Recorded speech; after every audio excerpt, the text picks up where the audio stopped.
Okay, hi everyone. So today let's discuss one interesting problem. So it says a copper wire of cross-sectional area 0.01 centimeter square is under a tension of 20 Newton. Find the decrease in the cross-sectional area. Young modulus of copper is given and Poisson's ratio is also given. Fine. So आप देखो इस तरह से हमारे पास एक copper wire है. Cross sectional area that is 0.01 centimeter square, and you can convert it to meter square by multiplying with 10 raised to the power minus 4. So it will be in meter square, that is 10 raised to the power minus 6 meter square. And tension given है, that is 20 Newton. And Young's modulus given है, that is 1.1 into 10 raised to the power 11 Newton per meter square. And Poisson's ratio given है, that is 0.32. So tension कुछ इस तरह से होगा, है ना, लॉन्गिट्यूडनल डायरेक्शन में. Longitudinal direction means along the length of the wire.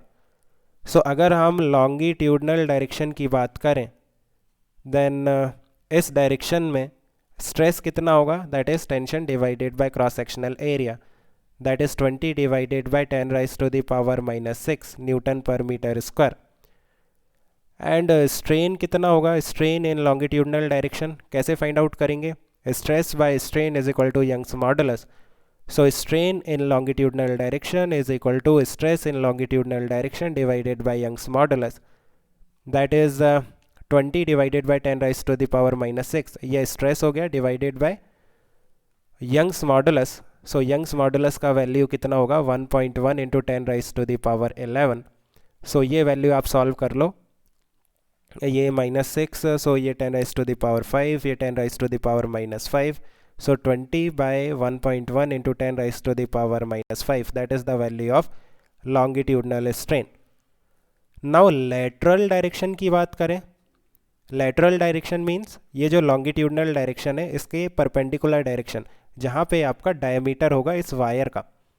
Longitudinal direction along the length, lateral direction along the diameter.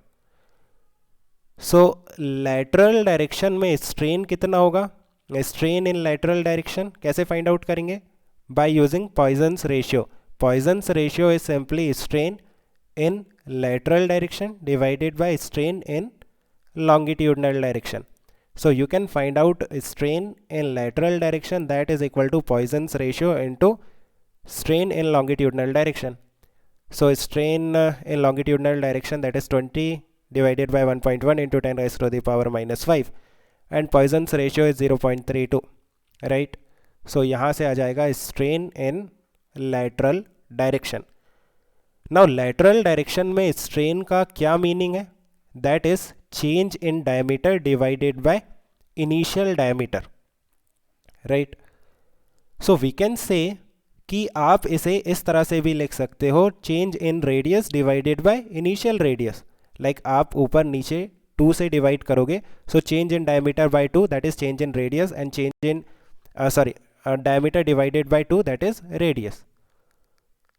And आप देखो कि जो लेटरल स्ट्रेन है डेल्टा आर बाय आर, उसका वैल्यू हमें पता है 0.32 into 20 divided by 1.1 into 10 raise to the power minus 5.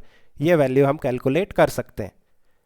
Now आपको क्वेश्चन में एक हिंट दे रखा है, ये हिंट दे रखा है that delta A by A change in area divided by initial area, that is equal to twice of change in radius divided by original radius.